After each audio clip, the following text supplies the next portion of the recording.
Welcome to the Unseen Psyche. Today, we're diving into one of the most profound concepts in psychology, archetypes. These ancient symbols woven into the very fabric of our minds shape the way we think, feel, and interact with the world around us, often without us even realizing it. They are the core elements of Carl Jung's theories and have immense power to unlock understanding about ourselves. But what exactly are archetypes, and why are they so influential? Let's explore. Archetypes are universal, primordial patterns and symbols embedded in the collective unconscious. Jung proposed that rather than being learned through experience, these archetypes are inherited. They exist within us all from birth. You could think of them as psychological blueprints inherited from our ancestors, shaping how we respond to the world. They manifest through dreams, myths, stories, and even in modern media. These universal symbols reflect the collective experiences of humankind, transcending culture, time, and personal background. Why does this matter?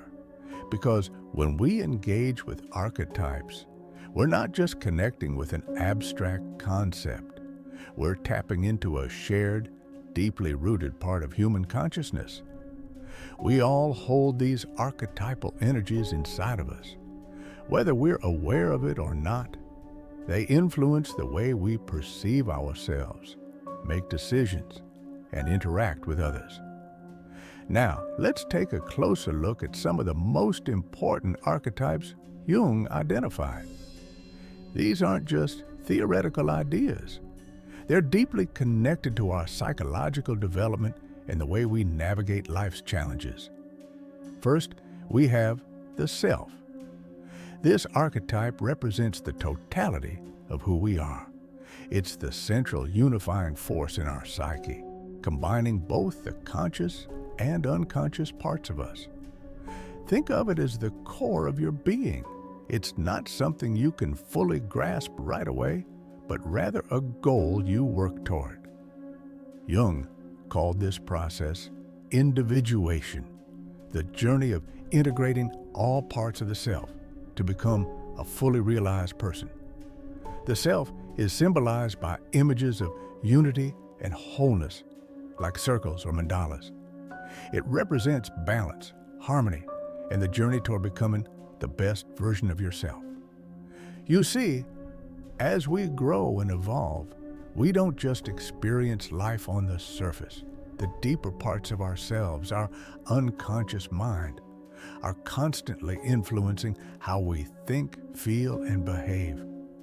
Jung believed that to achieve personal growth, we must seek to understand and integrate all parts of our psyche. And that's where the shadow comes in. The shadow is one of the most important yet challenging aspects of the unconscious. It represents everything about us that we repress, the traits, desires, or emotions we don't want to acknowledge or face. These are parts of ourselves we consider negative, like anger, jealousy, or insecurity. But the shadow doesn't just carry negativity. It also contains untapped potential, power, and creativity. Jung argued that by facing our shadow, by confronting the parts of ourselves we'd rather ignore, we can experience tremendous growth. Only by integrating our shadow can we move closer to wholeness. If we fail to confront these hidden aspects, they will continue to shape our lives in unconscious and sometimes destructive ways. Take a moment to think. Are there aspects of yourself you've been avoiding? Perhaps it's time to face them. By acknowledging the shadow, you allow yourself the opportunity to bring those hidden parts of you into the light, enabling you to grow beyond old limitations.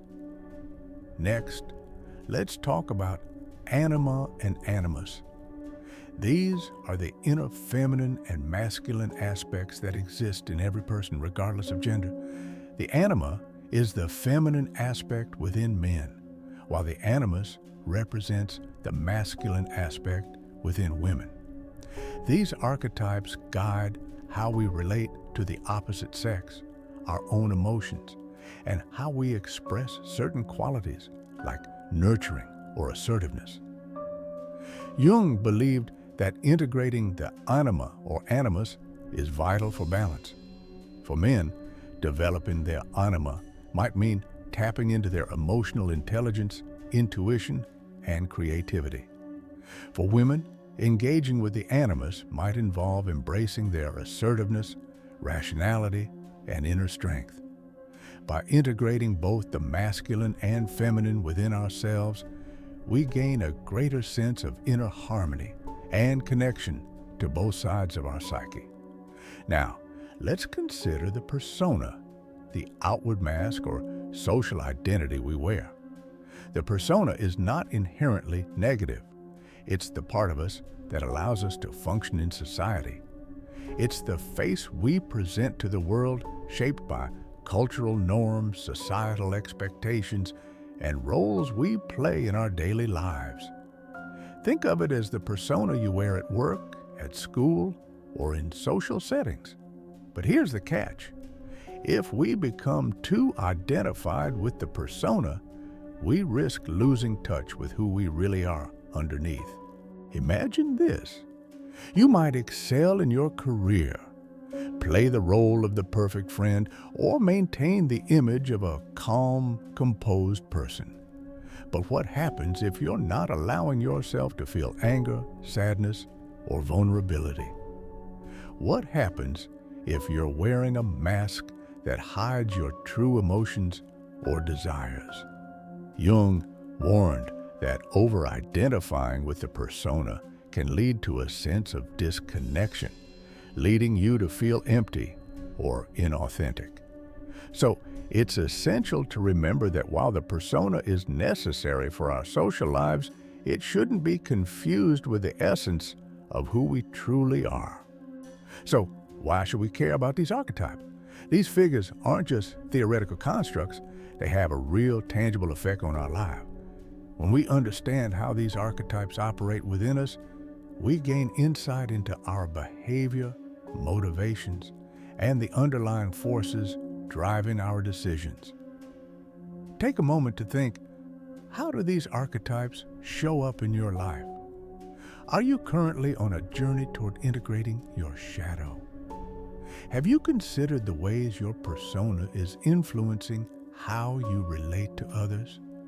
And most importantly, are you consciously working toward becoming a more balanced and integrated version of yourself?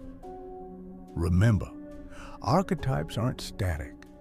They're dynamic energies that shape how we evolve. As we face different challenges, we might find ourselves embodying one archetype more strongly than another. By recognizing and integrating these energies, we can continue our journey of self-discovery and growth. In your daily life, look for these archetypes in the books you read, the movies you watch, and the stories you tell yourself. The hero, the sage, the rebel, they're all around us. They're not just characters, they're symbols of the human experience. By understanding them, we can tap into the wisdom of the collective unconscious and use it to better navigate our own lives. Thank you for exploring the world of archetypes with us today. If this video resonated with you, take a moment to reflect on which archetypes are currently guiding you and how you can begin to integrate them into your own journey. We'll be diving deeper into each archetype in future videos, exploring how they shape our lives and how to work with them for personal growth. So, don't forget to like, comment, and subscribe for more deep dives into the unseen layers of the psyche. Until next time, stay curious and keep exploring.